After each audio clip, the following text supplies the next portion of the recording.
Welcome to Yasmin audio novels.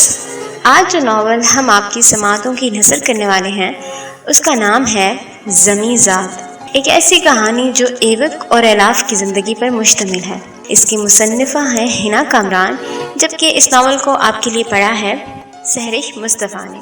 مزید novel سننے کے لیے چینل کو کیجیے سبسکرائب اور ویڈیو کیجیے لائک۔ تو چلیں جلدی سے چلتے ہیں اپنے ناول کی جانب۔ اس نے سمر کے اشارے پر گہرا سانس خارج کرتے ہوئے کال پک کی۔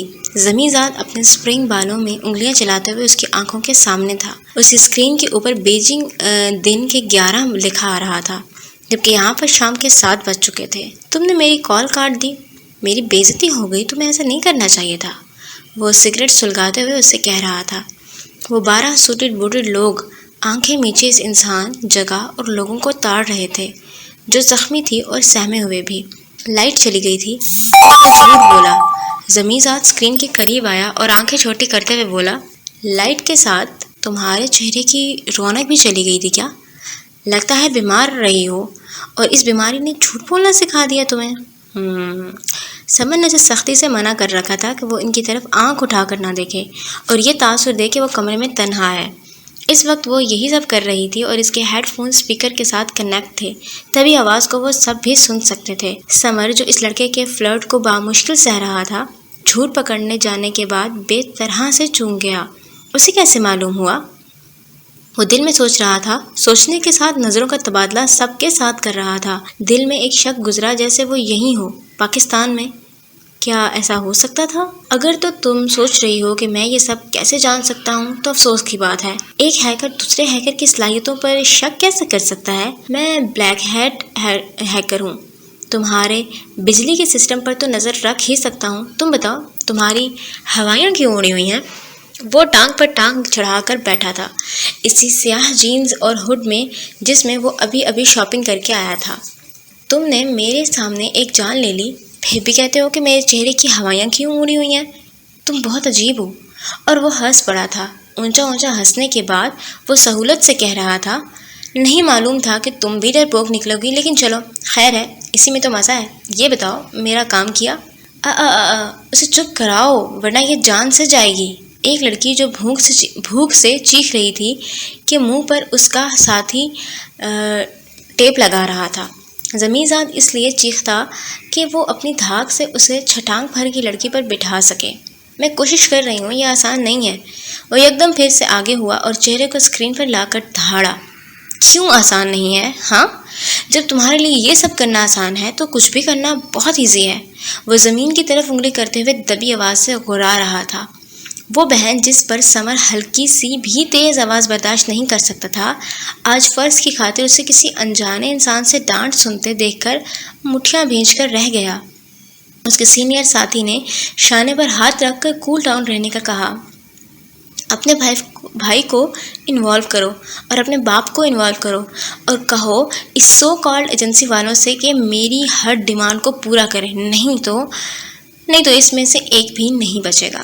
الاف نے ڈیسک پر کوہنی کو ٹکا کر ماتھے کو سہلایا اور تحمل سے بولی، تم خود بھی تو ان سے رابطہ کر سکتے ہو، میری ضرورت تمہیں کیوں پڑ رہی ہے؟ وہ اس سوال پر واپس کرسی پر ٹیک لگا گیا، پھر آنکھوں میں خمار ڈالے اسے دیکھنے لگا۔ اس کی اگلی بات نے سمر کے خون کو گرما دیا تھا۔ سنا ہے خوبصورت عورتیں بڑی سورما ہوتی ہیں، ہر کام چٹکیوں میں کروا دیتی ہیں۔ اب میں بیجنگ میں ہوں اور 2 ہفتے بعد میری مالٹا کی ٹکٹ بکڈ ہے، سو میں اپنی مہنگی ٹکٹ کو ضائع کیے بنا ہی اپنا کام کروانا چاہتا ہوں، اس لیے تمہارے پاس صرف کل تک کا وقت ہے۔ اگر تم نے ریئیکشن نہ لیا تو اسی لڑکی کو ماروں گا جس کے لیے تمہاری آنکھوں میں رحم آیا تھا، سمجھی؟ کہتے ساتھ ہی اس نے آگے جھک کر کال منقطع کر دی۔ الاف نے بلینک اسکرین کو دیکھتے ہوئے ہیڈ فون کانوں سے اتار کر اپنے بھائی کو دیکھنے لگی جس کا چہرہ قدرے سرخ تھا۔ یہ انسان بیجنگ ضرور ہے لیکن مالٹا نہیں جا رہا، کہیں اور جا رہا ہے۔ مجرم کبھی بھی اپنی سکونت نہیں بتایا کرتے۔ ایک سینئر کی آواز کمرے میں ابھری تھی جسے الاف نے سہولت سے رد کر دی۔ اس کا پوائنٹ بھی قابل توصیف تھا۔ بالکل ٹھیک کہا آپ نے، مجرم کبھی اپنی سکونت نہیں بتاتے اور نہ ہی اپنا چہرہ دکھاتے ہیں۔ یہ انسان چہرہ دکھا رہا ہے، یعنی وہ چھپنا نہیں چاہتا اور اسے موت سے ڈر بھی نہیں لگتا۔ سب نے اعترافاً گردنیں ہلائیں۔ اس کی آنکھوں میں اس چھوٹی سی لڑکی کے لیے ستائش تھی۔ تمہاری بہن اچھا بولتی ہے سمر، اس کے کانسیپٹ کلیئر ہیں۔ وہ سب کھڑے ہو گئے تھے۔ سمر توصیف وصولنے کے بعد ان سب کو گیٹ تک چھوڑنے گیا تھا، شاید وہ ان کے ساتھ ہی ہیڈ کوارٹر چلا گیا تھا، تبھی واپس نہیں لوٹا تھا۔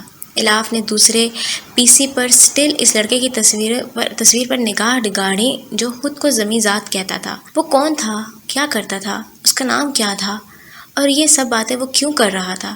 اس بات سے سب ناآشنا تھے، اور پھر بھی وہ اس کے خواب دیکھتی رہی تھی، اپنے ان خوابوں میں اسے روز مرتا دیکھتی رہی تھی۔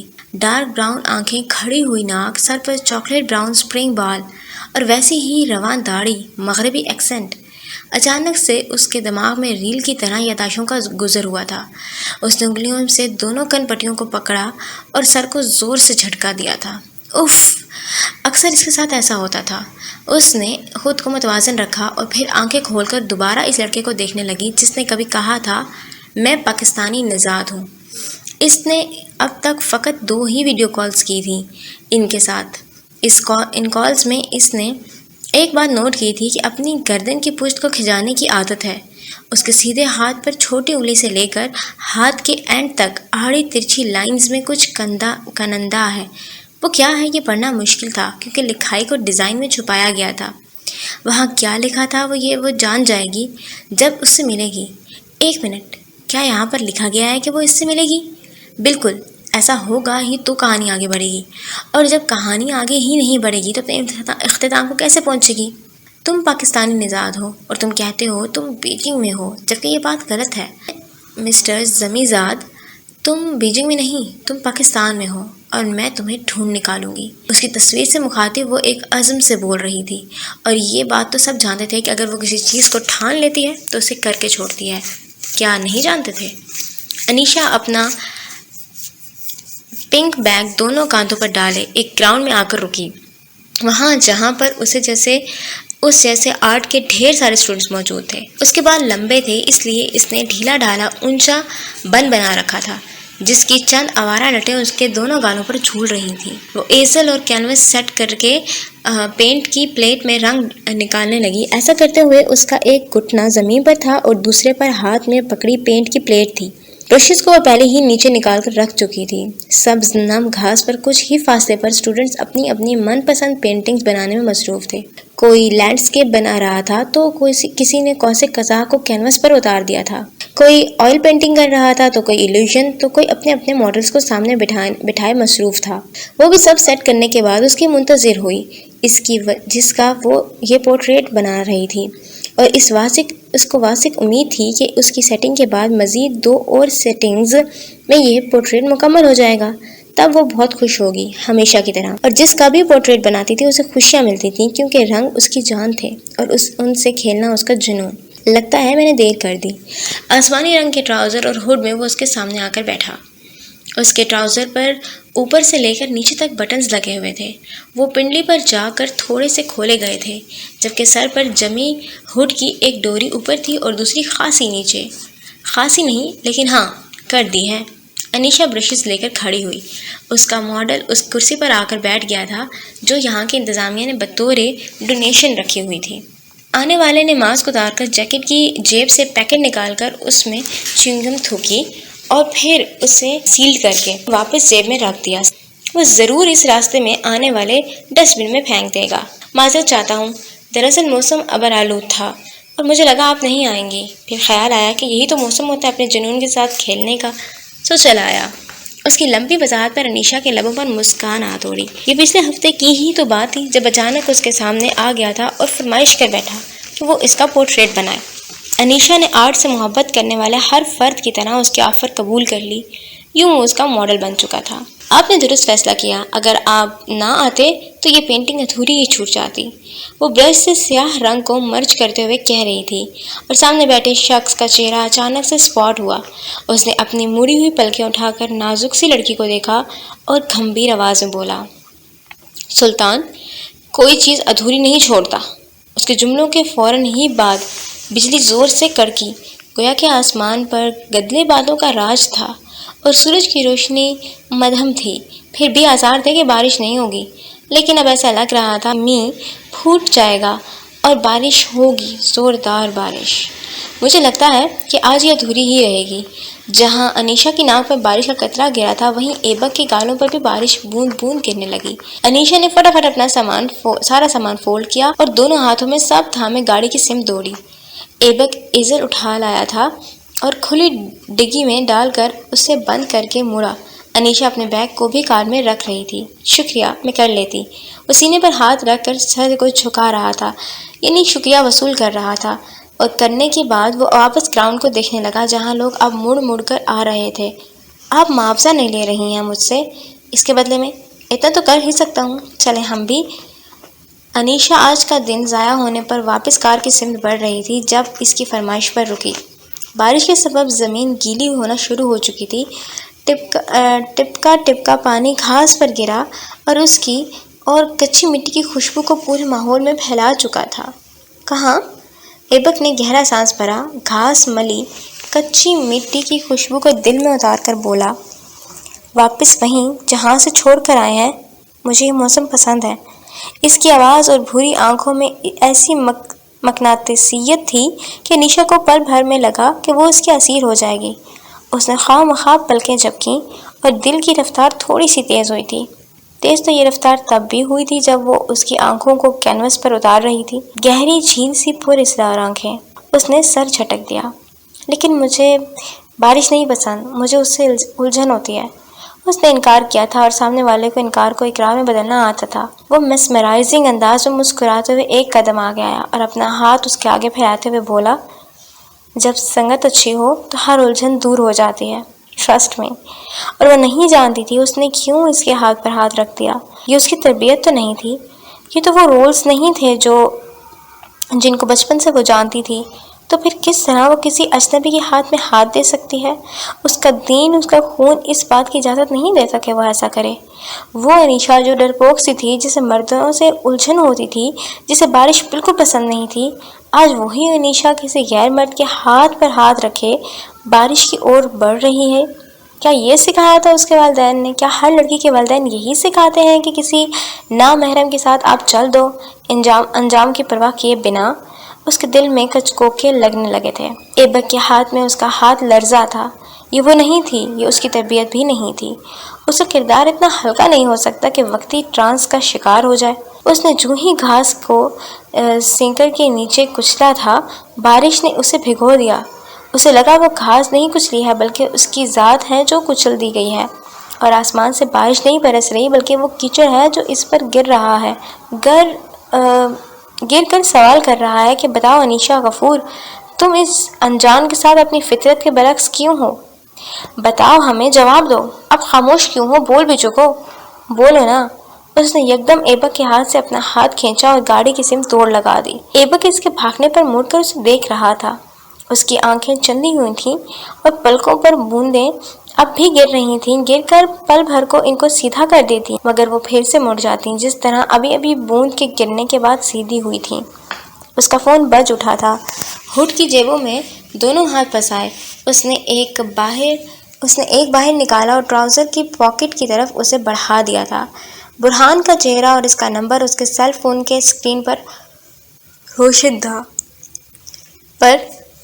تھا اور روشن زیادہ تب لگا جب بجلی کڑکی تھی۔ ہاں بولو، اس نے اطراف میں نظریں گھماتے ہوئے استفسار کیا۔ ینگسٹرز یہاں موجود تھے اور اپنی طرز کے مطابق بارش انجوائے کر رہے تھے۔ کیا بنا؟ اس سوال پر ایک پراسرار مسکان ایبک کے لبوں پر ٹھہری تھی۔ اس نے آسمان کی جانب نگاہ اٹھائی اور ایسا کرنے سے کتنا ہی پانی تھا جو اس کی کھلی آنکھوں میں جمع ہو چکا تھا۔ ایک بار پھر سے وہ گہرائیوں میں تھا اور سمندر کی گہرائیوں میں تھا۔ ایبک کچھ ادھورا نہیں چھوڑتا۔ اس کی آواز مسافتیں طے کرنے کے بعد کسی کی کھڑکی میں داخل ہوئی اور وہاں سے ان کے کانوں میں جا بیٹھی۔ وہ فرنچ ونڈو کے پاس کرسی رکھے بیٹھی تھی۔ کرسی ٹیڑھی رکھی تھی اور وہ اس کے ہتھے پر کوہنی ٹکائے اس پر تھوڑی کو گرائے عمیق سوچ میں گم تھی۔ کھڑکی کے شیشے برابر تھے اور ان پر پانی لائنیں بناتا ہوا نیچے کی طرف سرک رہا تھا۔ السلام علیکم، میں سلطان ہوں، سلطان مزاری۔ اسے شیشے سے سلائڈ ہوتے ہوئے پانی کی ایک لائن میں پچھلے ہفتے کے مناظر نظر آنے لگے۔ جن میں ایک ہنستا اور مسکراتا ہوا انسان دکھائی پڑ رہا تھا۔ اس نے سفید پینٹ کے ساتھ سی گرین ہوڈ والی جرسی پہنی ہوئی تھی، جس کا ہوڈ اس کے سر پر تھا اور منہ پر ماسک۔ سوری، پر میں نے آپ کو پہچانا نہیں۔ وہ پانی کی لائن سلو موشن میں سرکنے لگی تھی۔ اس میں صاف صاف نظر آ رہا تھا کہ یہ وہی گراؤنڈ ہے جہاں سے ابھی وہ بھاگ کر آئی ہے، بس فرق اتنا تھا کہ وہ ٹھنڈی میٹھی دھوپ سے گھرا تھا اور گھاس ہیروں کی مانند اسے دھوپ میں چمک رہی تھی۔ آپ تیسری انسان ہیں جو مجھ سے یہ بات کہہ رہی ہیں مس۔ اس نے قدرے آگے جھک کر گلے میں پہنے اس کے کارڈ کو آنکھیں سکیڑ کر دیکھا اور پھر پیچھے ہو گیا۔ مس انیشا غفور، نائس نیم۔ انیشا جو آسمان کو کینوس پر اتار رہی تھی، ماتھے پر بیل ڈال کر بولی، آپ کو مجھ سے کام ہے؟ وہ دیکھ رہی تھی کہ سامنے کھڑا انسان ماسک کو نیچے سرکاتے ہوئے ہنس رہا تھا۔ اس نے جیسے ہی ماسک اتارا تھا وہ لمحے بھر کو مبہوت ہو گئی تھی۔ مشرق اور مغرب دونوں اس کے سامنے تھے اور کیا لاجواب انداز میں تھے۔ کوئی مرد اتنا بھی اچھا ہو سکتا ہے؟ اس نے دل میں سوچا اور پھر اس کو جھٹک دیا۔ آئی تھنک ایک پینٹر کے پاس انسان اس لیے آ ہی سکتا ہے کہ کچھ بنا سکے۔ میں یہاں پر 2 لوگوں سے آلریڈی پوچھ چکا ہوں۔ جھوٹ، لیکن وہ دونوں ہی مجھے انکار کر چکے ہیں۔ آپ آخری امید ہیں میرا پورٹریٹ بنائیں گی؟ میں آپ کو آپ کی خواہش کے مطابق معاوضہ دوں گا۔ اس کے ایکسنٹ میں بھی مغربی ٹچ تھا اور وہ شانے بھی ویسے ہی ہلا رہا تھا اور لفظوں کو بھی اسی طرح نکال رہا تھا جیسے وہ اردو اچھی صاف بول رہا تھا۔ انیشا نہ کرنا چاہتی تھی لیکن اس سے ہو نہ سکا۔ 4 سٹنگز میں مکمل ہو گئی پینٹنگ۔ آپ کو وقت پر یہاں آنا ہوگا۔ پیمنٹ رہنے دیں، پینٹنگ میرا شوق ہے اور اس شوق کی کوئی قیمت نہیں ہے۔ وہ اس کی بات سن کر متاثر ہوا تھا، بھویں اچکا گیا۔ یہاں سے اس کی پہلی سٹنگ شروع ہوئی تھی۔ یہاں ہی پہلی بار اس کی آنکھوں کو بناتے ہوئے انیشا کا دل دھڑکا تھا جس طرح آج دھڑکا تھا۔ اس نے جھٹ سے آنکھیں موندیں۔ پانی کی وہ لہر جو ہفتے قبل کے مناظر کو لے کر رک گئی تھی، لمحے کے 1000ویں حصے میں سرک گئی۔ شاید اسے بھی لڑکی کے ارتکاز کے ٹوٹنے کا انتظار تھا۔ ارتکاز ٹوٹا، ماضی چھوٹا، دل روٹھا اور دھڑکنوں نے بھی اعلان جنگ کر دیا، کھلا اعلان جنگ۔ آپ بے فکر ہو جائیں، شراحیل آج تک نہیں ہارا تو آگے کیسے ہارے گا؟ اس کیس کا فیصلہ آپ کے ہی حق میں ہوگا، یقین رکھیں۔ وہ اپنے کسی کلائنٹ کو تسلی دیتے ہوئے انہیں رخصت کر رہا تھا کہ کر چکنے کے بعد وہ اپنے کیبن میں آیا اور کرسی سنبھال کر بیٹھ گیا۔ اس کا فون سائلنٹ پر تھا۔ کورٹ میں وہ فون کے سائلنٹ پر ہی رکھا کرتا تھا، اس لیے اسے نہیں پتہ چلا کہ کس نے کب اسے فون کیا، اور اب سیل فون آنکھوں کے سامنے کیا تو سب سے زیادہ الاف کی کالز دیکھ کر وہ فون کو میز پر پٹک گیا تھا۔ اس واقعے کے بعد آج 11واں دن تھا وہ ان کی طرف گیا تھا اور نہ ہی اس نے الاف سے کوئی کانٹیکٹ رکھا تھا۔ ایسا نہیں تھا کہ وہ بزدل تھا یا الاف کے انکشافات نے اسے خوفزدہ کر دیا تھا، وہ اس سے خفا تھا، بے حد خفا۔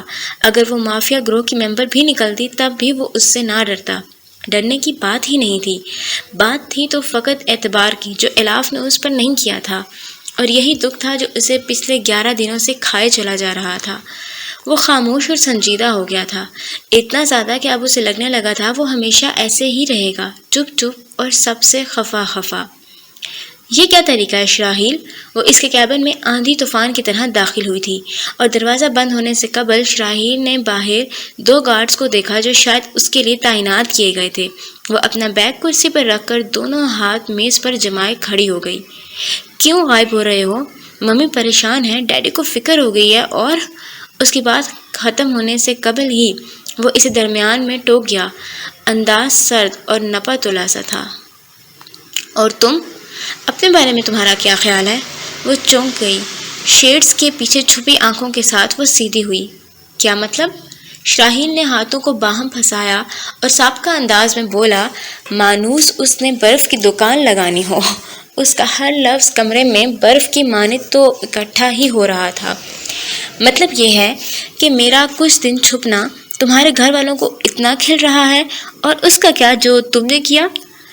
تم نے بھی تو خود کو چھپا کر رکھا تھا نا وہ بے تحاشا سالوں سے۔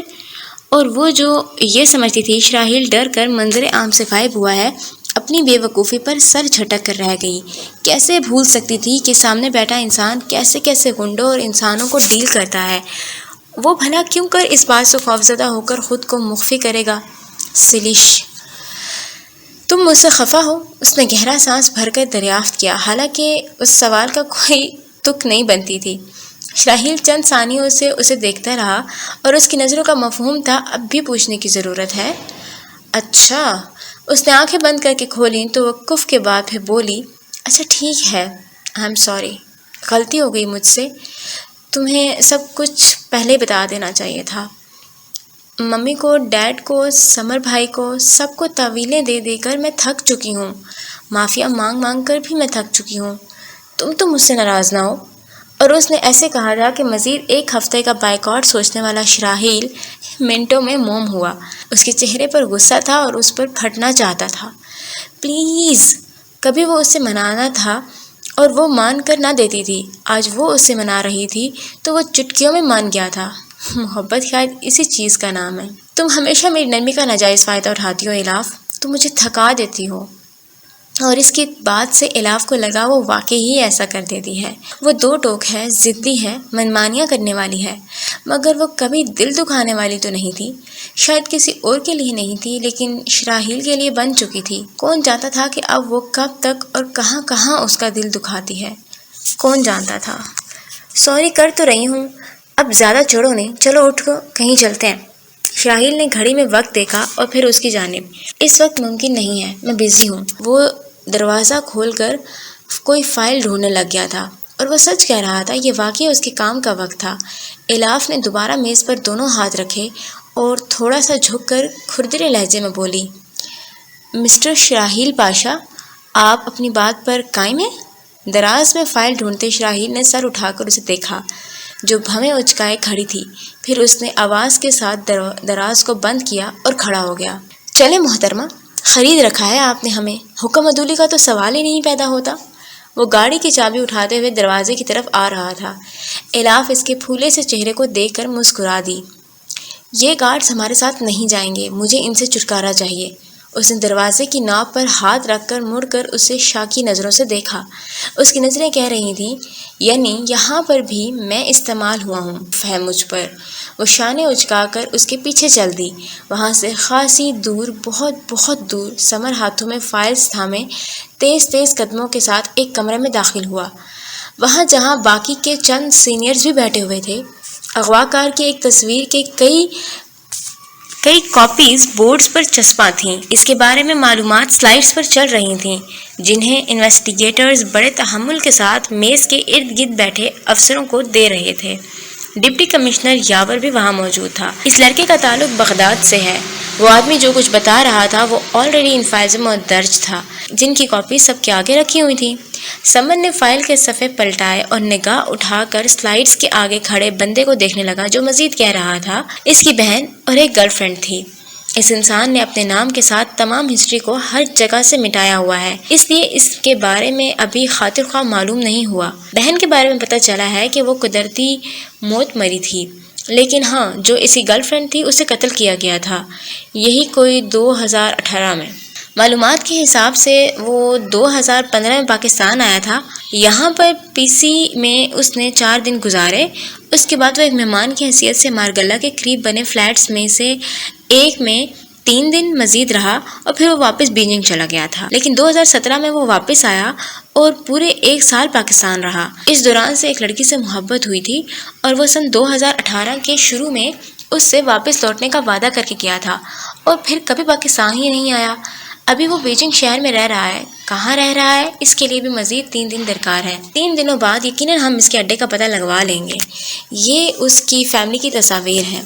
وہ آدمی سائٹ پر ہو کر نیم اندھیرے کمرے میں ان تصاویر کو چلانے لگا، جن میں سے ایک کو دیکھ کر کسی کی آنکھوں میں چونکنے کا تاثر پیدا ہوا تھا۔ وہ لڑکی جانی پہچانی تھی، جو مسکراتے ہوئے سڑک پر کسی کو مڑ کر دیکھ رہی تھی۔ اس کے بال لٹوں کی صورت شانوں پر گرے تھے، پشت سامنے تھی اور وہ شانے پر تھوڑی اٹکائے مسکرا کر دیکھ رہی تھی، ایسے جیسے وہ چلتے چلتے کسی کی بات سن کر مڑ کر مسکرائی ہو۔ 5 سال پہلے سمر کے لب ہولے سے ہلے۔ قتل ہوئی تھی یہ لڑکی، 5 سال پہلے قتل ہوئی تھی۔ اس کی آنکھوں پر پرسوچ تھیں اور دماغ میں عجیب سے مناظر چلنے لگے، وہ مناظر جو نہ آشنا تھے اور آشنا بھی۔ اسے ایسا کیوں لگا کہ وہ اس لڑکی کو دیکھ چکا ہے؟ اس کی ہنسی اس کے کانوں میں گونج چکی ہے۔ جیسے جیسے وہ مسکراتے ہوئے آگے کو دوڑ رہی ہے، اس کے بال ہوا کی دوش پر اڑ رہے ہیں اور پرنٹڈ اسکرٹ میں لہریں پڑ رہی ہیں۔ وہ ہنس رہی ہے، کھلکھلا رہی ہے اور سافٹ کینڈی کو ہاتھ میں پکڑے گول گول گھوم رہی ہے۔ اسے ایسا کیوں لگ رہا تھا؟ کیوں؟ مسٹر سمر، آپ کیا کہیں گے؟ یاور کی بات پر ٹھٹک کر اپنے آواز درست کرنے لگا۔ فائل جوں کی توں اس کے آگے پڑی تھی اور اسکرین اب تاریک تھی۔ کمرہ روشن ہو چلا اور اس کی روشنی میں اس کی آواز گونج اٹھی۔ مجھے لگتا ہے اس سب کا تعلق اس کی گرل فرینڈ سے ہے جو قتل ہوئی ہے۔ اس کا اندازہ ابھی بھی سوچتا ہوا سا تھا۔ وہ شاید اس کی وجہ سے یہ سب کر رہا ہے۔ سارجنٹ شیخ نے مائک کے آگے منہ کیا اور روشنیوں سے بھرے کمرے میں بولنے لگے۔ یقیناً یہی وہ ہے جس کی وجہ سے وہ یہ سب کر رہا ہے، لیکن ایک عورت کے قتل کے پیچھے 10 لوگوں کا ہاتھ نہیں ہو سکتا۔ 10 لوگ کبھی بھی مل کر اس طرح کی بے وقوفی نہیں کر سکتے۔ اس کہانی کے پیچھے ضرور کچھ ایسا ہے جو مس ہو گیا ہے، جسے کھوجنے کی ہمیں اشد ضرورت ہے، اور مجھے لگتا ہے اس وقت صرف ایک انسان ایسا ہے جو یہ کام بہت اچھے سے کر سکتا ہے۔ سب نے سوالیہ نگاہیں ان کے چہرے پر گاڑی، ان کے چہرے پر جو سمر کو دیکھ رہے تھے اور دیکھنے کے بعد کہہ رہے تھے، پر کون؟ سب کے مشترکہ سوال پر انہوں نے یک لفظی جواب دیا، وہ جواب جو سمر کو متحیر کر گیا۔ وہ ساکت ہو گیا تھا، بالکل ساکت۔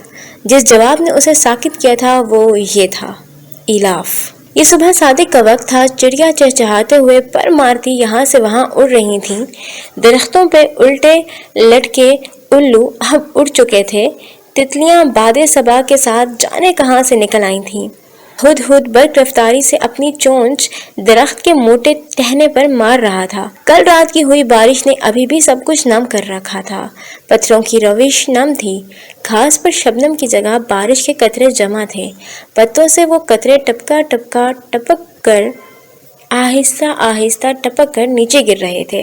سرخ گلابوں پر پانی کی تہ چڑھی تھی اور سیاہ پتھروں کی روش گیلی ہو کر مزید سیاہ لگ رہی تھی اور صاف بھی۔ آج پھر سے موسم ابرآلود تھا۔ محکمہ موسمیات کے مطابق اس پورے ماہ میں وقفے وقفے سے بارش ہونی تھی، اور یہ اگست کے اوائل دن تھے، اور ان اوائل دنوں کی ہی ایک صبح تھی جب وہ جاگنگ ٹریک پر دوڑ رہا تھا۔ اس نے کاہی رنگ کا جاگنگ سوٹ پہن رکھا تھا، وہی ٹراؤزرز اور ہڈ، لیکن آج فرق یہ تھا کہ اس نے ماسک نہیں لگایا ہوا تھا۔ ہاں، بازو کوہنیوں تک ضرور فولڈ تھے۔ تبھی اس کی سیاہ ایپل گھڑی چمکتی ہوئی نظر آ رہی تھی۔ وہ اس وقت کے اس درخت کے نیچے سے گزرا جہاں ہد ہد چونچ کے ذریعے سوراخ کرنے میں مصروف تھی۔ اس نے دیکھا اس کے مخالف سمت میں سے کوئی اور بھی دوڑ رہا ہے۔ دوڑنے والی نے لیونڈر رنگ کا جاگنگ ڈریس پہنا ہوا ہے۔ اس کے بازو کلائی سے قدرے اونچے ہیں اور سیدھے ہاتھ میں سفید گھڑی صبح کے 6:30 بجا رہی ہے۔ وہ اکیلی نہیں تھی، اس کے ساتھ ایک خوبرو سا لڑکا بھی تھا جو مسلسل اس سے باتیں کرتے ہوئے دوڑ رہا تھا۔ ایبک رک گیا، ایسے جیسے کسی نے اس کے پاؤں میں زنجیر ڈال دی ہو، جیسے اب وہ کبھی نہیں ہل پائے گا۔ اس کے آس پاس سے بہت سے لوگ آ جا رہے تھے، لیکن اس کی نگاہ تو اس جوڑے پر پڑ گئی جس پر کبھی نہیں پڑنی چاہیے تھی۔ نگاہ کی بات تھی۔ یہ کہانی نگاہ پر ہی تو مشتمل تھی، نگاہ جو محبت بھی رکھتی ہے اور حسد بھی، جس میں لالچ بھی ہوتی ہے اور غرض بھی، جو پہچانتی بھی ہے اور انجان بھی ہے۔ نگاہ جو دعا دے سکتی ہے اور بد دعا بھی، جو قبر تک بھی لے جا سکتی ہے اور رشک بھی کر سکتی ہے۔ ایک نگاہ، فقط ایک نگاہ۔ اور جب بھی تمہیں نظر آئے تو اسے دل کا حال بتا دینا۔ جانتے ہو نا، حال دل دیر سے بیان کرنا کتنا نقصان دیتا ہے۔ ایبک کو نہیں پتا چلا تھا کہ اس نے کب جیب میں سے ماسک نکال کر منہ پر لگایا۔ وہ تو بس کسی ٹرانس میں اس جوڑے کو خود کے قریب آتا دیکھ رہا تھا۔ اس کی نظر تھی بھی کہاں ان دونوں پر، تو وہ تو فقط اسے دیکھ رہا تھا جسے دیکھنے کا اس نے فی الحال تصور نہیں کیا تھا۔ کیا وہ ایبک سلطان کو قبول کر لے گی؟ ہوا چلی تھی، ہوا کے ساتھ اس کی خوشبو بھی اڑ کر آئی تھی، اس کے گرد ہالہ بنا رہی تھی۔ اندیکھا ہالہ، اندیکھی قید۔ ایبک نے گہرا سانس لیا۔ جوں ہی اس کی خوشبودار کھلی دل کی رفتار بڑھنے لگی، اس کی کلائی میں پہنی گھڑی ہارٹ ریٹ بڑھنے کا ساؤنڈ دے رہی تھی۔ کیا ایبک سلطان اس قابل ہے کہ اسے انکار کیا جائے؟ بدھو ہو تم۔ وہ اس کے بالکل نزدیک آ گئی۔ ہد ہد ابھی تک درخت کے ٹہنے میں سوراخ کر رہا تھا۔ اس کے عقب میں درخت تھا، یعنی اس کے پیچھے درخت تھا، اور درخت کے پیچھے تا حد نگاہ پھیلا سبزہ۔ دل کی دھڑکن نے سپیڈ پکڑی تھی۔ اس سپیڈ کا اعلان وہ گھڑی کر رہی تھی جو اس کی کلائی میں بندھی تھی۔ جو ہی لیونڈر رنگ کے جاگنگ سوٹ والی لڑکی نے اسے کراس کیا، وہ رخ درخت کی جانب کر گیا، کیونکہ گھڑی میں بجتا الارم تیز سے تیز تر ہوتا جا رہا تھا۔ اس کی دھڑکن بڑھ رہی تھی۔ زندگی کو دیکھ کر دھڑکن یوں ہی بڑھ جایا کرتی ہے۔ ایبک رخ موڑے اف دماغ کے ساتھ ہاتھ کو زور زور سے جھٹک رہا تھا۔ ایسا کرنے سے وہ گھڑی اس کی کلائی سے آزاد ہو جائے گی۔ اس لڑکی نے آگے بڑھتے ہوئے فقط ایک معمولی سی نگاہ اس پر ڈالی تھی۔ وہ نگاہ معمولی تھی لیکن حسیات تیز تھیں۔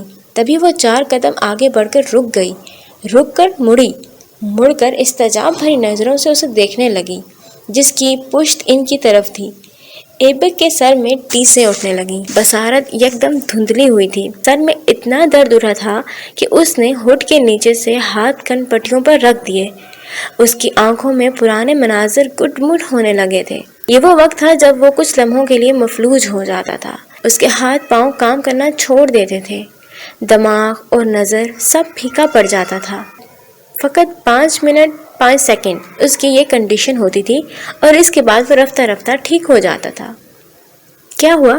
کیا دیکھ رہی ہو؟ شاہیل کی آواز پر اس نے گردن واپس موڑ کر اسے دیکھا۔ اس کی آنکھوں میں اچنبھا تھا، اور اسی چنبے پن سے واپس شراحیل کے قریب پہنچی اور پرسوچ انداز میں بولی، مجھے ایسا لگ رہا ہے جیسے میں اس انسان کو دیکھ چکی ہوں۔ اس کی آنکھیں تھوڑی جانی پہچانی سی ہیں۔ اور شاہیل اس کی بات پر کہکا لگا گیا تھا۔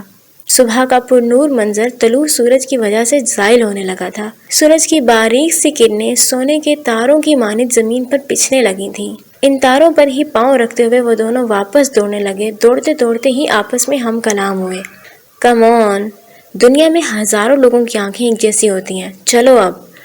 اور ایک نگاہ پھر سے پیچھے موڑ کر آگے بڑھ گئی، جیسے 9 سال پہلے بڑی تھی، تب بھی اس نے اسے نہیں دیکھا تھا، اور آج بھی وہ اسے نظر انداز کر گئی تھی۔ اسے جو دونوں ہاتھ کمپٹیوں پر رکھے اپنے گھٹنے کچی زمین پر ٹکا رہا تھا، اس کا درد زور پکڑ رہا تھا، اتنا زیادہ کہ اسے لگا کہ ابھی اس کا سر چاک ہو جائے گا۔ وہ درخت کے ٹہنے کے ساتھ ٹک گیا تھا۔ اس کا تنفس تیز تھا، اتنا تیز کہ وہ سانس کے مریضوں کی طرح ہانپنے لگا تھا۔ تھوڑے سے فاصلے پر گھاس کے قطعے پر ایک لڑکا ورزش کر رہا تھا۔ وہ جیسے ہی دونوں ہاتھ پاؤں پر لگانے کے لیے جھکا، اسے درخت کے ٹہنے کے ساتھ کوئی نظر آیا تھا۔ اس انسان کی حالت بتا رہی تھی کہ وہ ٹھیک نہیں ہے۔ تبھی وہ لڑکا بھاگتا ہوا اس کے پاس آیا اور شانے سے اسے ہلا کر پوچھنے لگا، برو کیا ہوا تمہیں؟ کیا ہو رہا ہے؟ وہ اس کے ہوٹ اور ماسک نیچے کر چکا تھا۔ ایبک نے گہری طویل سانس بھری اور لبوں کو ہولے سے جنبش دی۔ پانی۔ وہ لڑکا سر ہلاتے ہوئے دوڑ کر اپنے سامان میں سے پانی کی بوتل لایا اور اس کا ڈھکن کھول کر اس انجان لڑکے کے منہ سے لگا دیا۔ آدھا پانی اس کے حلق میں جا رہا تھا اور آدھا تو گر رہا تھا۔ اس نے ہاتھ کمپٹیوں پر سے ہٹائے اور درد کی شدت کم ہوئی۔ 5 منٹ کی قیامت ختم ہوئی اور وہ واپس نارمل ہونے لگا۔ برو آر یو اوکے ناؤ؟ اس کی بصارت بھی ٹھیک ہونے لگی تھی۔ اس ٹھیک ہوتی بصارت کے ساتھ اس نے اسوات میں سر ہلایا اور بولا، شکریہ۔ اس لڑکی کی تسلی نہیں ہوئی تھی۔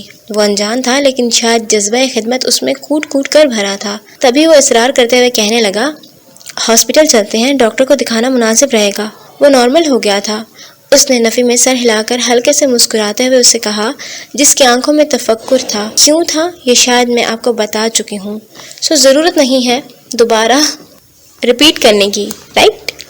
نہیں، بہت شکریہ، آئی ایم فائن ناؤ۔ اس کی تسلی پر وہ لڑکا وہاں سے چلا گیا تھا۔ ایبک نے اس کے جاتے ہی آنکھیں بند کیں۔ خوشبو کا حالہ ابھی بھی اسے اپنی لپیٹ میں لیے ہوئے تھا۔ اس نے ایک بار پھر سے گہری سانس بھری تھی۔ ہر بار تکلیف دے جاتی ہو۔ وہ خود سے ہم کلام ہوا تھا۔ اس میں ابھی اٹھنے کی ہمت نہیں تھی، اس لیے بیٹھا رہا۔ کچی بھری مٹی ہاتھ میں رکھتے ہوئے اس نے آنکھیں موند لی تھیں۔ مجھے ابھی بھی لگ رہا ہے کہ میں جیسے اسے دیکھ چکی ہوں، مطلب اس کی آنکھوں میں بہت زیادہ شناسائی تھی۔ وہ گھر کے گیٹ سے اندر داخل ہوئی۔ شراحیل اب اس کی باتوں سے اکتا گیا تھا۔ اسی اکتاہٹ کے ساتھ بولا، مجھے سمجھ نہیں آتی تم اس کے پیچھے کیوں پڑ گئی ہو، چھوڑ دو اسے۔ اس کے انداز سے صاف جھلکتا تھا کہ وہ جیلس ہو چکا ہے۔ الاف جلسے کی بو محسوس کر کے ایک دم ٹھٹکی. اس کے ساتھ لاؤنج کو عبور کرتے ہوئے وہ کہہ رہی تھی کرنا تو یہی پڑے گا. چلو چھوڑ دیا. یہ بتاؤ مجھے آفس ڈراپ کر دو گے؟ سیڑھیاں چڑھنے سے پہلے اس نے پوچھا تھا. شراحیل نے مسکراتے ہوئے اس کی طرف دیکھا. پہلے انکار کیا ہے کبھی؟ وہ مسکرا کر سر جھٹکتے ہوئے اپنے کمرے میں آ گئی. شیشے کے سامنے وہ بالوں کو بلو ڈرائی کر رہی تھی جب اچانک سے وہی آنکھیں اس کے دماغ میں آئی تھیں. آنکھوں کے ساتھ ماسک، ماسک کے ساتھ ہوڈ، اور ہوڈ کے ساتھ وہ یکدم چلتی مشین پھینک کر مڑی. اس کا دل 120 کی رفتار میں دوڑنے لگا تھا. وہ بھاگتی ہوئی اسٹڈی روم میں داخل ہوئی. دروازہ بند کرتے ہی وہ میز پر ہاتھ مارنے لگی جہاں ڈھیر سارے کاغذات رکھے ہوئے تھے جن میں پمفلیٹس، ہوسٹیجز کی تصاویر، زمیں ذات کے لفظوں کی ریکارڈنگ اور اس کی تصویر بھی شامل تھی. وہ جلدی جلدی ان ڈھیر سارے کاغذات کو الٹ پلٹ کر کے دیکھتی رہی تھی. بہت ہی غیر متوقع انداز میں اس کے ہاتھ میں 2 تصاویر آئی تھیں. وہ عجلت سے انہیں پھینکنے ہی والی تھی کہ رک گئی. یہی تو وہ تھا جسے وہ ڈھونڈ رہی تھی. اس نے زمیں ذات کا چہرہ جو بڑے سے کاغذات پر پرنٹ تھا اپنی آنکھوں کے سامنے کیا. اچانک سے اس کا اسٹڈی روم پارک میں بدل گیا اور وہ وہیں جا کھڑی ہوئی جہاں وہ لڑکا آئی بالز کو گھماتے ہوئے اسے خود کو کراس کرتے دیکھ رہا تھا. اور پھر وہ مڑ گیا تھا. اس کی آنکھیں. الاف نے آنکھیں بند کر کے کھولیں اور زمیں ذات کی آنکھوں کو تکنے لگی. اس نے جلدی سے پین ہولڈرز میں رکھے سیاہ بورڈ مارکر کو اٹھایا اور اس کے منہ پر ماسک بنانے لگی. ناممکن. وہ خود سے یہ الفاظ دہرا رہی تھی. نقاب اور ہوڈ پہن کر وہ وہی بن گیا تھا جو پارک میں موجود تھا. الاف نے تصویر کو میز پر پٹخا اور سر کو پکڑ لیا. اگر وہ پاکستان میں ہے تو کیسے ساری کڑیاں اسے بیجنگ سے ملا رہی ہیں؟ نہ صرف اسے بلکہ اس کی قید میں موجود تمام لوگوں کو بھی اتنا بڑا جھول نہیں ہو سکتا. کچھ نہ کچھ تو گڑبڑ ضرور ہے. وہ سوچ رہی تھی. ساتھ میں کلائی میں پہنی ہوئی گھڑی کو بھی دیکھ رہی تھی جو 9 کا وقت بتا رہی تھی. اس کے آفس کا ٹائم ہو چلا تھا. وہ کیا کرے اس کی سمجھ میں نہیں آیا. میڈم آ جائیں، میرا آج کیس ہے، مجھے کورٹ جلدی پہنچنا ہے.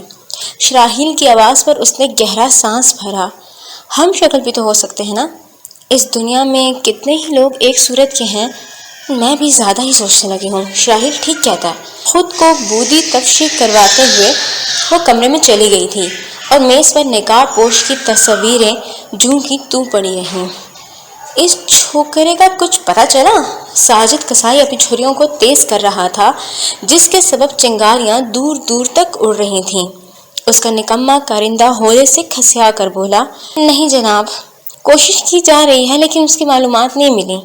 ساجد قصائی نے لمحے بھر کو رک کر اسے دیکھا اور پھر نوکدار چھری کو مزید تیز کرتے ہوئے تپانے والے انداز میں بولا، اس چھوٹے چھوکرے نے میم صاحب نو تعویذ دیا سی. وہ تعویذ جس میں ہمارا ڈیٹا موجود سی.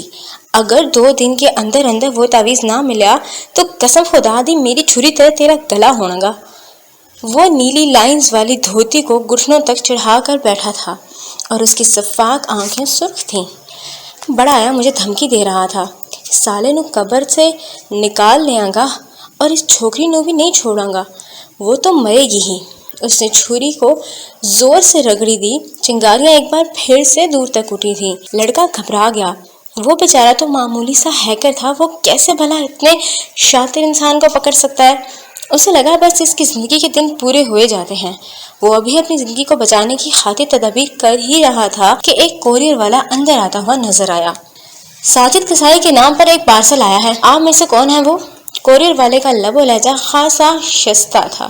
ساجد قصائی نے سر اٹھا کر اس ماسک لگے لڑکے کو دیکھا جو ہاتھ میں بڑا سا ڈبہ لیے کھڑا تھا. ڈبہ بڑا ہے یعنی اندر چیز موٹی ہے. وہ خباثت سے اپنی جگہ سے ہاتھ صاف کرتا ہوا اٹھا اور ایک کاغذ پر سائن کیے اور ڈبہ اس لڑکے کے ہاتھ سے لے لیا. آپ کا دن سلامت رہے، مسکراتی آواز سے کہتا وہ لڑکا پلٹ گیا. کچھ دور جانے پر ہی اسے ایک دھماکے کی آواز آئی تھی. دھماکہ اتنا شدید تھا کہ ساجد قصائی کا کئی مربع پر پھیلا اڈا ضرور تباہ ہو گیا ہوگا. وہ لڑکا مسکراتے ہوئے اس آندھی کو دیکھتا رہا جو اس دھماکے کے سبب اٹھی تھی. دن میں رات کا سا سما اس جگہ پر ہوا تھا. لڑکے نے کان میں لگے بلوٹوتھ میں کہا، کام ہو گیا ہے زمیں ذات، گناہ جل گیا. برہان کی اطلاع پر ایبک نے ان تمام لوگوں کو دیکھا جو اس وقت دبکے سے بیٹھے تھے. اس کے گارڈز ان لوگوں کو گھیرے میں لیے ہوئے تھے۔ 2 آدمی آج مزید زخمی تھے۔ فون بند کر کے وہ ان کو دیکھتے ہوئے کہہ رہا تھا، لگتا ہے تمہاری حکومت کو تم سے پیار نہیں ہے، اس لیے انہوں نے اب تک میری ڈیمانڈز پوری نہیں کی۔ وہ سپریم کورٹ کے جج کے بیٹے سے کہہ رہا تھا، آج پورے 10 دن ہو چلے تھے ان کی کڈنیپنگ کے، اور اب وہ جانتا تھا کہ یہ سو کالڈ عمرہ اپنا اثر و رسوخ ضرور استعمال کر کے اس تک پہنچنے کی صحیح کریں گے، خاص کر انٹیلیجنس والے۔ تبھی اس نے ان تمام جھوٹی انفارمیشنز اور سمر کی 9 عمری کی گرل فرینڈ کی تصویر ان تک پہنچا دی تھی، یا یہ کہنا بہتر ہوگا کہ وہ اس تک پہنچنے کی صحیح میں تھے اور ایبک نے انہیں گمراہ کر دیا۔ چلو حکومت کو چھوڑو، ہم اس رہن دل دوشیزہ سے بات کرتے ہیں جو ہمارا یہ کام کرے گی۔ وہ اس وقت آفس میں تھی اور اپنا کام کر رہی تھی جب اچانک سمر کی کال اس کے سیل پر فون پر آنے لگی۔ اس نے بے نیازی سے کال کو پک کیا تھا۔ سمر کی اگلی بات پر کافی پیتے پیتے اسے اچھو لگا تھا، زمیزاد لائن پر ہے اور اس کی کال فوراً پک کرو، ہم تمہیں لائیو دیکھیں گے۔ مگر آپ کو کیسے پتا؟ سوال نہیں، جو کہا ہے جلدی کرو۔ اس نے چمبے سے لیپ ٹاپ پر نگاہ ڈالی تو ہاں، واقعی میں زمیزاد کالنگ کر رہا تھا۔ وہ فائل میں اس قدر غرق ہوئی تھی کہ اسے معلوم ہی نہ ہو سکا کہ کوئی اسے کال کر رہا ہے۔ سمر کی بات سنتے ہی اس نے جلدی سے اپنے کیبن کا دروازہ بند کیا اور ہیڈ فونز کو کانوں پر سیٹ کر لیا۔ گہری سانس بھر کر وہ اس کا کال ریسیو کر رہی تھی۔ کیسی ہو؟ اسکرین پر اس کا چہرہ ابھرا تھا، چہرے کے ساتھ ہی آواز بھی آئی تھی۔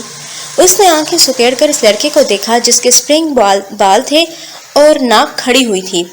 وہ آج بھی سے اسکرین پر چھایا ہوا تھا، بس اس کے دائیں کندھے کے سائڈ سے چند لوگ نظر آ رہے تھے جو خستہ حالوں میں دکھتے تھے، اور وہ اس کے قیدی تھے۔ اچھی ہوں، تم نے کیا سوچا ہے پھر؟ وہ جانتی تھی سمر اور اس کی ٹیم ان دونوں کو سن اور دیکھ رہی ہے، اس لیے اس نے اپنے شک کے بارے میں ابھی کچھ نہیں کہا تھا۔ اس نے ایسا کیوں کیا تھا وہ خود بھی نہیں جانتی تھی۔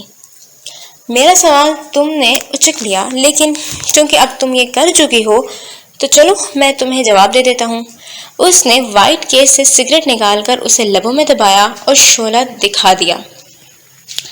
میں نے سوچا ہے میں ان لوگوں کو چھوڑ دوں گا تب جب مجھے ان کے سرپرستوں کی گردنیں ملیں گی۔ سمر کے ساتھ ساتھ الاف نے بھی گردن موڑ کر چہرے پر اکتاہٹ طاری کی۔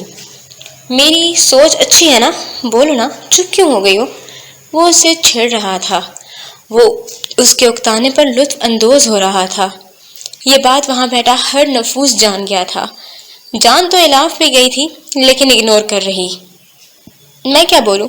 تم جیسے شفاق انسان سے جس کے سینے میں دل نہیں ہے، جسے محبت کرنا نہیں آتی، جسے یہ تک پرواہ نہیں ہے کہ ان کے والدین کے لیے کس قدر پریشان ہوگے تم انسان۔ اس کی بات درمیان میں رہ گئی تھی، وجہ اس کا بری طرح اسے ٹوکنا تھا۔ وہ غصے میں پھنکارتے ہوئے اسے کہہ رہا تھا، اپنے لیکچرز اپنے تک رکھو، تم ان کی باپ کتنے پارساں ہیں میں یہ سب بہت اچھے سے جانتا ہوں۔ یو نو واٹ، تم عورتیں ہوتی ہی ایسی ہو، تصویر کا ایک رخ دیکھ کر پوری کہانی گڑھنے والی۔ اس کے لہجے کی حقارت الاف کے دل پر لگی تھی۔ وہ اسے اچھا جواب دے سکتی تھی لیکن آج کے لیے اس نے خود کو روک رکھا تھا۔ وہ جانتی تھی کہ ان کی ہر گفتگو ریکارڈ ہو رہی ہے، اس لیے وہ کچھ ایسا نہیں کہنا چاہتی تھی جسے بعد میں سوچ کر وہ دیکھ کر اسے شرمندگی اٹھانی پڑے۔ اسے اپنی اخلاقیات بہت اچھے سے یاد تھیں۔ تم نے غصہ کرنا ہے، ڈیل نہیں کرنی تو مجھ سے رابطہ بھی نہ کیا کرو۔ مجھے یہ بات سمجھ میں نہیں آتی، پولیس سے رابطہ کرنے کے بعد تم مجھے کیوں کال کرتے ہو؟ ان کو اپنی باتیں کیوں نہیں بتاتے تم؟ ایبک نے گہرا کش بھرتے ہوئے سگریٹ کو بوٹ تلے مسلا، ایک اور نکال کر وہ اسے سلگا رہا تھا۔ تو یہ چین سموکر ہے۔ الاف اس کی تیسری سگریٹ کو دیکھ رہی تھی جو وہ لبوں میں دبائے بول رہا تھا، ان کی کھوپڑی میں کوئی بات آئے گی تو ان سے بات کروں گا نا میں، ڈرانا دھمکانا، یہ کر دیں گے وہ کر دیں گے مار دیں گے، بیکار، مجھے نہیں ان سے بات کرنی، تم میری جگہ ان سے بات کرو گی نا؟ اگر تم نے ایسا نہ کیا تو میں اس بار buy one get one free والا کام کروں گا، یعنی ایک کے ساتھ دوسرا بھی مرے گا۔ الاف اس کی بات پر ہنسی تھی، تضحیک میں لپٹی ہنسی۔ اور کوئی ابھی پولیس کے بارے میں یہ سب باتیں کہہ رہا تھا؟ وہ اس چوٹ پر محظوظ ہوا، پھر کرسی کی بیک پر گر کر بولا، تمہیں لگ رہا ہے میں دھمکی دے رہا ہوں؟ میں تو آگاہ کر رہا ہوں اور یہ حقیقت بھی ہے۔ اس کی تیسری سگریٹ بھی ختم ہونے والی تھی۔ وہ اسے بھی زمین پر گرا کر بوٹ میں سے مسل رہا تھا۔ الاف کے بولنے کے دوران ہی اس نے ایک اور سگریٹ کو نکال کر شعلہ دکھایا اور پورے کمرے میں دھواں سا بھرتا ہوا محسوس ہو رہا تھا۔ اس برانڈ کا نام نوٹ کیا جا رہا تھا جسے وہ سلگا رہا تھا۔ ضرور اب اس کے بارے میں یہاں سے معلومات حاصل کرنے کی کوشش کی جائے گی۔ دیکھو، میں نے یہ بات کی ہے پولیس سے، وہ تم سے تعاون کرنے کے لیے تیار ہیں، اور میں یقین دلاتی ہوں وہ تم سے کوئی غلط بات نہیں کریں گے، نہ ہی وہ تمہیں دھمکی دیں گے۔ انہوں نے بیجنگ کی پولیس کو بھی انوالو کیا ہے اور وہ چاہتے ہیں کہ اب تم ڈائریکٹ ان سے رابطہ کرو تاکہ مسئلے کو سلجھایا جائے۔ ان سے رابطہ کروں؟ ان کی پوری بات سن کر وہ ہولے سے بولا اور پھر گردن تھوڑی سی ٹیڑھی کر کے کہنے لگا، پھر تمہارا کیا؟ تمہیں تو میں نے بہت سی راز کی باتیں بتانی ہیں۔ اگر میں ان سے رابطہ کروں گا تو تم سے نہیں کروں گا، یعنی تم چاہ رہی ہو تم ان سب چیزوں سے دور چلے جاؤ، لیکن یہ کیسے ممکن ہے جبکہ اس سب کا تعلق تو تم سے بھی ہے۔ سمر نے یک لخت ہی کرسی کا ہتھا پکڑا۔ وہ اس کی بہن ہے، وہ بھلا کرائم میں کیسے انوالو ہو سکتی ہے؟ مجھ سے کس طرح؟ کیوں کہہ رہے ہو؟ الاف بھی پریشان ہو گئی تھی۔ اس سے تو کوئی ایسی غلطی نہیں ہوئی تھی جو اس طرح کی مصیبت اس کے گلے میں پڑے، وہ سوچ رہی تھی۔ کہا نا، بہت سی راز کی باتیں ہیں جو بتانی ہیں، اور وہ تبھی ممکن ہوگا جب ہم ملیں گے۔ بیجنگ آ جاؤ، تم سب بتا دوں گا تمہیں ثبوت کے ساتھ۔ لیکن فی الحال، بہت ٹھہرے ہوئے پراسرار لہجے میں کہنے کے بعد اس نے کرسی کی بیگ چھوڑ دی اور اپنا منہ کیمرے کے عین قریب لا کر بولا، میرا کام فکس کرواؤ اور دوسرا کیمرہ بھی آف کر دو جس سے تمہارا بھائی اور اس کی ٹیم مجھے دیکھ رہی ہے۔ ایک دم سے سناٹا چھا گیا، ہیڈ کوارٹر میں بھی اور الاف کے کمرے میں بھی۔ بھول کیوں جاتی ہو تم؟ تمہارا سسٹم میرے کنٹرول میں ہے۔ اس نے تھوڑا سا توقف لیا اور اس کی آنکھوں میں آنکھیں ڈال کر بولا، کرو نا آف، تم سے تھوڑا فلرٹ کرنے کا موڈ ہو رہا ہے میرا۔ اپنی حد پہ رہو مسٹر، ورنہ بہت برا ہوگا۔ سمر کی آواز گھراتی ہوئی سی آئی تھی۔ الاف کے چہرے پر اہانت کے رنگ پھیلنے لگے۔ ضمیع ذات ہنسی کنٹرول کر رہا تھا، ایسا کرنے کے چکر میں اس کے گال پھول چکے تھے۔ پھر وہ اچانک ہی سر کو پیچھے گرا کر ہنستا اور ہنستے ہی چلا گیا۔ اس کے کہہ کے سب کے کانوں میں پڑ رہے تھے، جلے ہوئے سے کہہ کے، مذاق اڑاتے کہہ کے، انتقام کے کور میں لپٹے کہہ کے، اور بے رونق پھیکے مردہ کہہ کے۔ عرصہ ہوا کسی کرپٹ کے منہ سے اس طرح کی بات سنتے ہوئے۔ واہ یار، یو میڈ مائی ڈے، وہ ہنسی کے دوران ہی کہہ رہا تھا، اور الاف کے ماتھے پر بل پڑے اور وہ اس کے بھائی کو کرپٹ کہہ رہا تھا۔ اس کی یہ ہمت! چلو اب دن بنا دیا ہے تو دفع بھی ہو جاؤ۔ کہا نا، تمہاری بہن کے ساتھ فلرٹ کرنے کا موڈ ہے، نکلو اب۔ بہن لفظ اس نے چبا کر ادا کیا تھا۔ سمر کے دونوں ہاتھ کی مٹھیاں بھینچ گئیں، اس کا چہرہ سرخ ہو گیا تھا۔ اتنی ساری عوام میں وہ اس طرح کی بات کر رہا تھا، وہ ضرور اس کا خون کر دے گا۔ میں تمہیں مار ڈالوں گا، اس نے دھمکی دی تھی۔ اس بات کو بھلائے کہ اسکرین کے پار بیٹھے اس انسان کے پاس ان کے کچھ لوگ ہیں۔ ضمیع ذات کا چہرہ یک لخت سنجیدہ ہوا۔ وہ ہاتھوں کو باہم پھنسائے ایک سائڈ کی مسکراہٹ لبوں پر سجاتے ہوئے کہہ رہا تھا، کیا واقعی؟ مجھے تو پھر ڈرنا چاہیے نا؟ چلو ایک کام کرتے ہیں، نہیں ڈرتا، تم لوگوں کو ڈراتا ہوں۔ اس نے آگے جھک کر گن اٹھائی، گولیاں چیک کی، اسے لوڈ کیا اور پھر نال پیچھے کی جانب موڑ دی۔ 2 منٹ ہے تمہارے پاس، اگر ایکس ختم نہ ہوا تو یہ گولی کسی ایک کی جان لے لے گی۔ تم تو اچھے سے جانتی ہو میری گولیاں کتنی وفادار ہیں۔ الاف نے آنکھیں بند کر کے کھولی۔ وہ بلیک میل کر رہا تھا اور سب اس سے بلیک میل ہو رہے تھے، یہ بات سب ہی جانتے تھے۔ الاف نے حامی بھری، میں ایسا کروں گی تو بندوق نیچے رکھ دو گے؟ کہتے ساتھ ہی اس نے کیس کو پش کیا اور سینے پر ہاتھ باندھ کر اسے دیکھنے لگی، جو دبی مسکان لبوں پر سجائے پستول کو واپس جھک کر رکھ رہا تھا۔ وہ سیدھا ہوا، ہائی ٹیل پونی والی کی آنکھوں میں دیکھنے لگا اور کھونے لگا۔ تم خود بھی یہ کر سکتے تھے، ڈرامے کی کیا ضرورت تھی؟ وہ اس سے خار کھا رہی تھی اور ایبک جان گیا تھا، خود کرنے میں کہاں مزہ ہے بھلا؟ تم جب سچ ہوتی ہو تو بلا کی حسین لگتی ہو، وہ مخمول لہجے میں کہہ رہا تھا۔ ہم ضمیع ذات نہ ہوتے تو ستارے ہوتے، خود کے نہ سہی تمہارے ہوتے۔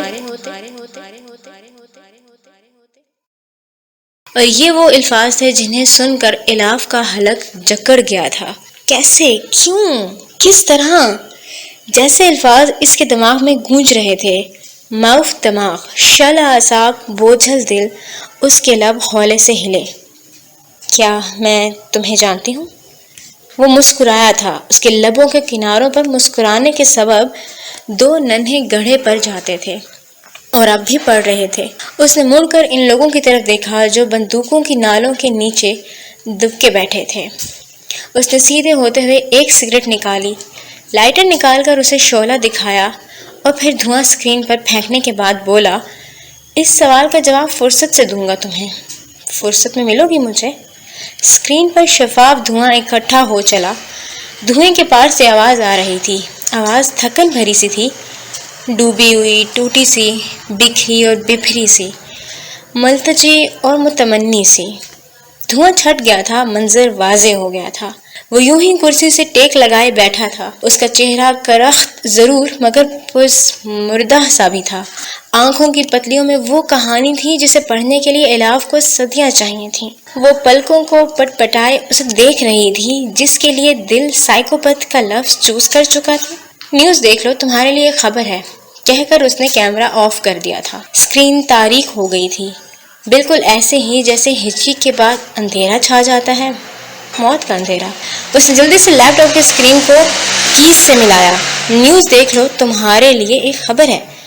وہ کیبن سے دوڑتی ہوئی باہر آئی۔ اسکرینز کے آگے بیٹھی عوام اپنے کام میں مگن تھی۔ داہنے ہاتھ پر چلتی دیوار گیر اسکرین پر ساجد کسائی اور اس کے اڈے کے ختم ہونے کی خبر چل رہی تھی۔ ساجد کسائی؟ یہ تو وہ جونگ تھی جو پچھلے کچھ سالوں سے اس کے ملک کو نگل رہی تھی، جس کے خلاف اس نے تھوڑا سا محاذ لڑا تھا اور لڑ کر خود کے لیے ڈھیر ساری مشکلات پیدا کر لی تھی۔ وہ اتنی جلدی کیسے ختم ہو گیا؟ اتنی آسانی سے کیسے ختم ہو گیا؟ وہ زمیزاد، وہ اسے جانتا تھا؟ کیسے؟ ہمیں اس کے خلاف فوراً ریئیکشن لینا چاہیے۔ جب بیجنگ کی پولیس ہمارے ساتھ ہے تو ہمیں انتظار کس بات کا ہے؟ سمر میز پر ہاتھ مار کر دبے ہوئے لہجے میں کہہ رہا تھا۔ اس کے ضبط کا پیمانہ لبریز ہونے کو تھا۔ اسے سمجھ نہیں آ رہی تھی کہ وہ کیا کرے سوائے اس چیز کے کہ وہ اس زمیزاد کو قتل کر دے۔ کول ڈاؤن سمر، تم اپنی بہن کے لیے جذباتی ہو رہے ہو۔ یہ بھی تو دیکھو کہ اس نے کن کن کو اغوا کیا ہوا ہے۔ ڈپٹی کمشنر یاور نے اس کے شانے پر ہاتھ رکھ کر تسلی آمیز لہجے میں اس سے کہا۔ سمر اس بلینک اسکرین کو تک رہا تھا جو ابھی کچھ دیر قبل بند ہوئی تھی۔ اس نے منہ پر ہاتھ پھیرا۔ روسی سفیر ابھی مزید کچھ دن ہمارا مہمان ہے، یہ کہہ کر ہم روسی حکومت کو زیادہ دن ٹال نہیں سکتے۔ وہ آج یا کل ایکشن لیں گے۔ سب کی ہونے والی ہے، بہتر نہیں کہ ہم پہلے ہی ایکشن لے لیں اور ختم کر دیں اس انسان کو؟ اور ابھی بھی گھرا رہا تھا۔ اپنی بہنوں کے معاملے میں وہ یوں ہی جذباتی ہو جایا کرتا تھا، خاص کر الاف کے بارے میں۔ وہ اسے بیٹا کہتا تھا تو پھر کیسے اسے تنہا چھوڑ سکتا تھا؟ وہ بھی فلرٹ کے لیے توف ہے۔ اور ان سب کا کیا جو اس کی تحویل میں ہے؟ یہ وقت جذباتیت کا نہیں بلکہ پلاننگ کا ہے۔ بیجنگ کی پولیس اور میڈیا سے ہم نے مدد مانگی ہے۔ کل پورے بیجنگ میں اس شخص کے پوسٹرز لگ جائیں گے۔ وہ نقاب پوش سب کو دکھ جائے گا۔ میڈیا اور عوام جب اس کے پیچھے پڑے گی تو وہ خود ہی بل میں سے باہر آ جائے گا، تم یقین رکھو۔ سمر تضحیکی انداز میں سر کو نفی میں جنبش دیتا ہوا مسکرایا۔ اس کی آنکھوں میں سرخی بڑھتی جا رہی تھی۔ اسے ڈر نہیں ہے اس بات کا کہ وہ ڈسکلوز ہو جائے گا۔ اگر ہوتا تو وہ سامنے نہ آتا۔ یعنی وہ خود چاہتا ہے سب اسے جانے، یعنی اپنی موت کو وہ پہلے ہی تسلیم کر چکا ہے۔ اسے مار دیا تو کوئی فائدہ نہیں ہوگا، ٹارچر سیل اس کے لیے بہترین جگہ ہوگی۔ وہ اپنی چابیاں اٹھاتا ہوا وہاں سے باہر آ گیا۔ ان کی کسی بھی بات سے وہ مطمئن نہیں ہو رہا تھا۔ وہ منسٹر سے لے کر سٹیل مل کے آنر تک کی گردنیں چاہتا تھا۔ وہ اس کی بہن کو راز بتانا چاہتا تھا، اس کے ساتھ فلرٹ کر رہا تھا۔ وہ کون تھا؟ کیوں تھا؟ اس کے بارے میں سمر پتہ لگا لے گا۔ اب وہ اس کے بارے میں کھوج لے گا، اب وہ نہیں بچے گا۔ جہاں اس کی کار برق رفتاری سے سڑک پر دوڑ رہی تھی، وہیں بہت دور انیشا سائیکلنگ کر رہی تھی۔ اس کے بال آج بھی رف سے جوڑے میں بندھے ہوئے تھے اور کلائی میں اس کی تصویر والی گھڑی موجود تھی۔ کانوں میں لگی ہینڈ فری میں وہ میوزک سن رہی تھی اور ساتھ ساتھ مسکرائے بھی جا رہی تھی۔ مسکراہٹ اس کے چہرے پر اس لیے تھی کیونکہ وہ سلطان کے بارے میں سوچ رہی تھی، اس سلطان کے بارے میں جس سے اس کی کل ملاقات ہوئی تھی۔ اسے یاد تھا کہ وہ اس کی آخری سٹنگ تھی۔ برش سے تصویر میں رنگ بھرتے ہوئے بھی وہ ایسی ہی خوش تھی جیسے اس وقت تھی۔ کسی بھی غلطی سے پاک اس کی وہ شاندار پینٹنگ مکمل ہو گئی تھی۔ سپرنگ بالوں والا وہ لڑکا جو مبہوت کر دینے کی صلاحیت رکھتا تھا، آنکھوں میں دنیا جہاں کا شوق لیے اسے تکے جا رہا تھا۔ اس کی نظروں کی تپش میں ایک سحر تھا جو کسی کو بھی بآسانی خود میں قید کر سکتا تھا۔ انیشا بھی ہو گئی ڈرپوک، چھوٹے دل کی نازک مزاج سے انیشا مکمل ہو گئی۔ وہ یوں ہی سابقہ پوزیشن میں بیٹھے اس سے دست سوال تھا، نظریں نہیں ہٹا رہا تھا، مانو وہ آیا ہی اسی کام کے لیے تھا کہ اگر اسے نہیں دیکھے گا تو جیسے سانس نہیں لے پائے گا۔ ہاں، ایک لفظی جواب، خفیف سا، نفیس سا، مدھم سا، محبت سا۔ وہ گھٹنوں پر ہاتھ رکھ کر اٹھا اور خرامہ خرامہ چلتا ہوا اس تک آیا۔ آج موسم ابر آلود نہیں تھا، ہاں ہوا چل رہی تھی، دھوپ کی حدت بھی کم تھی اور رنگ بھی پھیکا تھا۔ چمکتی ہوئی گھاس میں سے مسحور کن خوشبو چار سو پھیل رہی تھی۔ وہ دونوں عوام کے شور پر قدرے پرسکون ماحول میں بیٹھے تھے، وہاں جہاں اس کے بڑے بڑے درخت ان پر سایہ کیے ہوئے تھے، دونوں کو اپنی اوٹ میں لیے ہوئے تھے۔ زبردست، تمہیں بہت اعلیٰ پینٹنگ آتی ہے، کہیں بھی کوئی بھی غلطی نہیں ہے۔ ایک نظر اپنے پورٹریٹ پر ڈال کر وہ اسے دیکھتے ہوئے کہہ رہا تھا۔ درخت کے خشک پتے وقفے وقفے سے گر رہے تھے اور ہوا کی ننھی اٹکیلیاں انہیں زمین پر گرنے پر مجبور کر رہی تھیں۔ تبھی تو زرد پتوں کی کارپیٹ بچھ چکی تھی۔ وہاں جب ایبک چلتا آ رہا تھا تب بھی زرد پتوں کے چرمرانے کی آواز جلد ترنگ کی مانند فضا میں گھل رہی تھی، سا سا بج رہا تھا۔ تمہیں کیسے پتا اس میں کوئی غلطی نہیں ہے؟ ایبک مسکرایا۔ 5-6 پیلے پتے ایک ساتھ اس کی مسکراہٹ پر نثار ہوئے تھے۔ ایک تو اس کے شانے پر اس کے شولڈر کے بٹن پر اٹک گیا تھا۔ اٹکنے کے بعد دونوں کی گفتگو دلچسپی سے سننے لگا۔ میری عادت نہیں ہے بتانے کی، میں عمل کرتا ہوں یا پھر کرواتا ہوں۔ 20 منٹ چاہیے تمہیں اگر اجازت ہو تو۔ اور وہ اس کے اصرار پر متجسس سی اس کی سیٹ پر جا کر بیٹھ گئی۔ ایبک نے اپنی تصویر اٹھا کر سائڈ پر رکھی اور دوسرا کینوس سیٹ کیا۔ سیٹ کرنے کے بعد وہ اس کے پینٹس کی شیشیاں کھول کر انہیں کینوس پر انڈیل رہا تھا، رنگوں کے گرتے ہی جیسے آڑی ترچھی لائنز بن رہی ہیں۔ انیشا آئی برو اچکاتے ہوئے مسکرا دی۔ اوہ، فنگر پینٹر۔ اس کی نظر ایبک کے سیاہ شولڈر سے اٹکے زرد پتے پر پڑی جس کی رگیں خون کی مانند سرخ تھیں۔ ایبک نے سیاہ شیشی اٹھائی اور اسے کینوس کے درمیان میں رکھ کر آبشار کی طرح الٹانے لگا۔ مجھے لگ رہا ہے تم میرے رنگ ضائع کر رہے ہو۔ ایبک نے بازو کوہنیوں تک فولڈ کیے اور لبوں کے کناروں پر گڑھے ڈالتے ہوئے اس کی طرف دیکھ کر بولا، میں کچھ ضائع نہیں کرتا اور کسی کو اتنی جلدی جج بھی نہیں کرتا۔ اب ہلنا نہیں پلیز۔ وہ ٹانگ پر ٹانگ رکھے سٹل بیٹھی رہی۔ اسے سفید بالکل سادہ کم گھیر والی مغربی طرز کی فراک پہنی ہوئی تھی جو پنڈلیوں تک تھی۔ اس کے نیچے سے اس کے براؤن شوز جھلک رہے تھے اور بالوں کا جوڑا تھا اور پرنٹڈ سکارف کراس ہو کر گلے میں لٹک رہا تھا۔ وہ کوہنی گھٹنے پر ٹکائے ہتھیلی پر ٹھوڑی رکھے اسے دیکھ رہی تھی جو کچھ دیر قبل اسے اسی محویت سے تک رہا تھا جیسے اب اس نے تکنا شروع کیا تھا۔ وہ اچھا تھا، خوبرو تھا، تمیزدار تھا۔ اس کے چہرے کی مسکراہٹ بھی انوکھی سی تھی، اس کی آنکھوں میں کہانیاں درج تھیں۔ وہ جب دیکھتا تھا تو مانو دنیا رک جاتی تھی۔ وہ جب بولتا تھا تو گیت سا بجتا ہوا محسوس ہوتا تھا۔ اس کا مراقبہ، اس کی سوچ، اس کا جیکٹ کی جیبوں میں ہاتھ ڈال کر چلنا سب بہت اچھا تھا، بہت اچھا۔ انیشا نے نظریں جھکائے، آہستہ سے آنکھیں بند کیں اور دل کی آواز سننے لگی جو ایک پیغام دے رہی تھی۔ وہ پیغام جس سے بھاگنے کی اس نے صحیح کی تھی لیکن بھاگ نہ سکی، اس پر اس کا اختیار ہی نہیں تھا۔ اسے لگا تھا وہ اسے ٹوکے گا ہلنے پر، نظریں جھکانے پر، چہرے کا زاویہ بدلنے پر، لیکن اس نے ایسا کچھ بھی نہیں کیا۔ اس نے اسے نہیں پکارا۔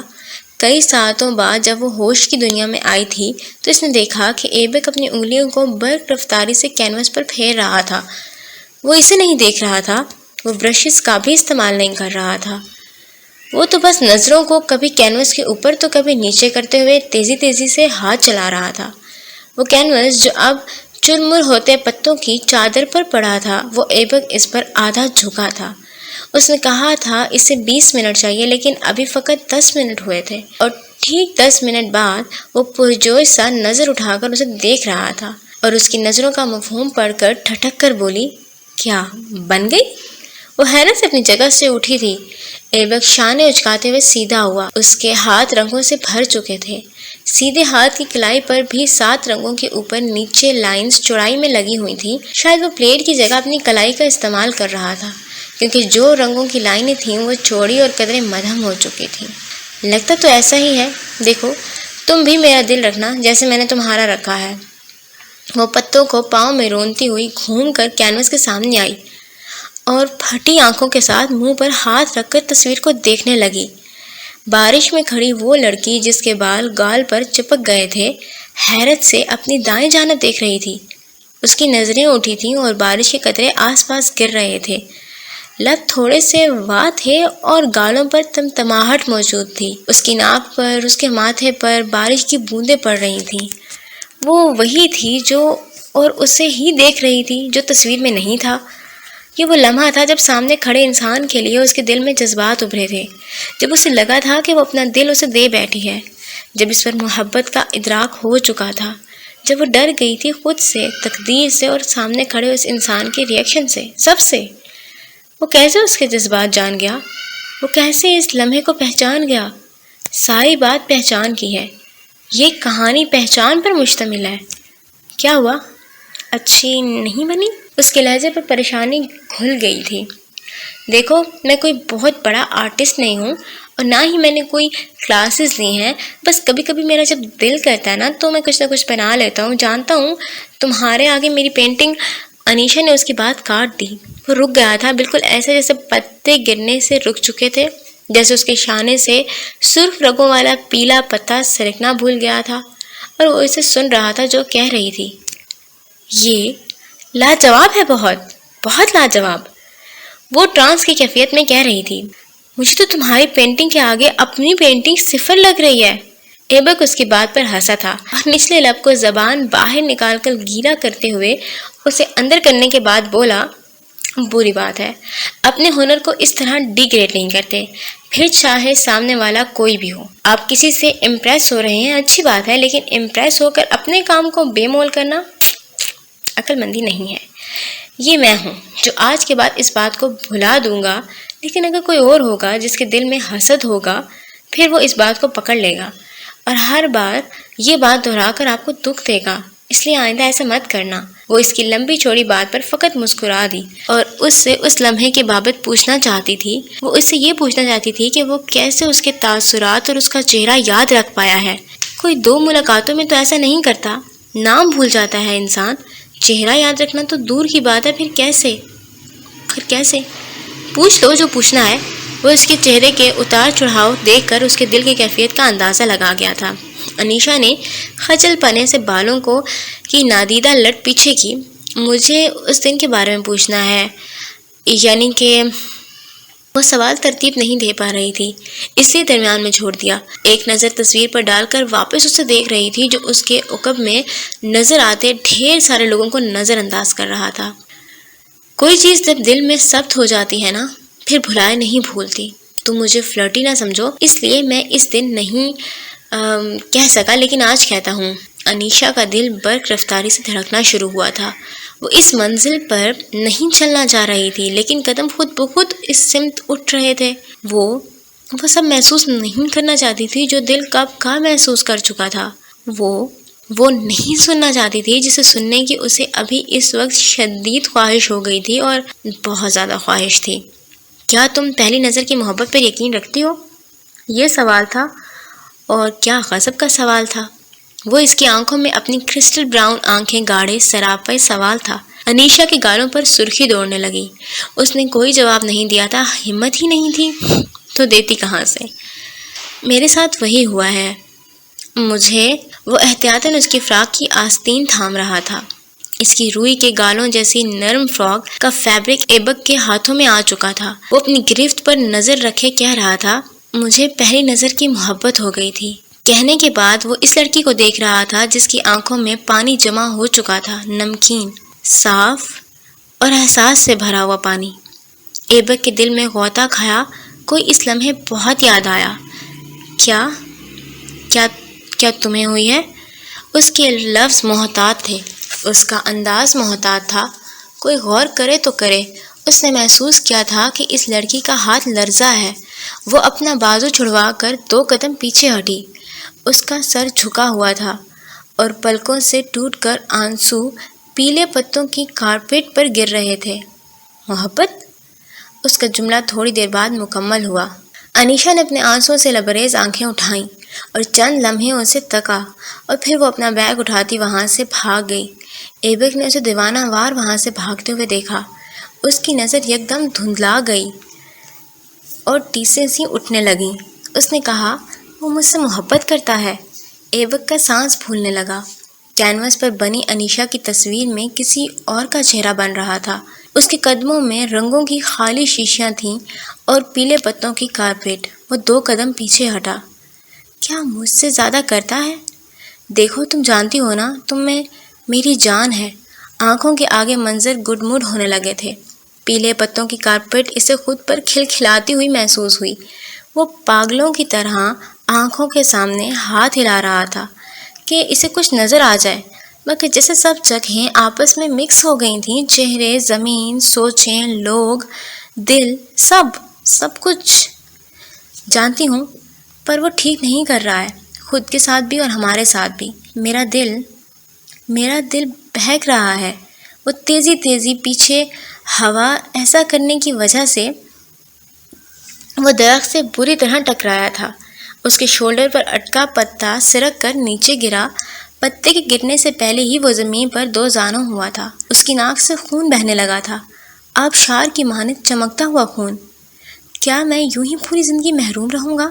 اس نے ایک بار پھر سے سر کو دونوں ہاتھوں میں بری طرح جکڑ لیا تھا۔ اس کی بصارت سے محروم آنکھوں سے پانی گرنے لگا۔ تکلیف کی شدت آسمان چھو آئی تھی۔ ایبک سلطان، تم ایک محروم انسان ہو اور پوری زندگی رہو گے۔ اس کا پورا وجود کانپنے لگا تھا۔ وہ چیخنا چاہتا تھا لیکن آواز مفقود ہو گئی تھی۔ وہ مدد کے لیے کسی کو بلانا چاہتا تھا لیکن اس کی ہمت جواب دے گئی تھی۔ وہ بے جان ہو رہا تھا جیسے ہمیشہ ہوتا تھا، جیسے پچھلے کئی سالوں سے ہوتا ہوا آ رہا تھا۔ درندے، سائیکوپتھ، وہ سر کو تھامے ہی ٹیڑھا زمین پر گرا تھا۔ گرنے کے بعد اسے قدموں کی دھمک اپنی طرف آتی ہوئی سنائی دے رہی تھی۔ وہ کوئی ایک نہیں تھا، وہ بہت سارے لوگ تھے جو اس کی طرف بھاگتے ہوئے آ رہے تھے۔ وہ شاید اس کے مسیحا تھے، شاید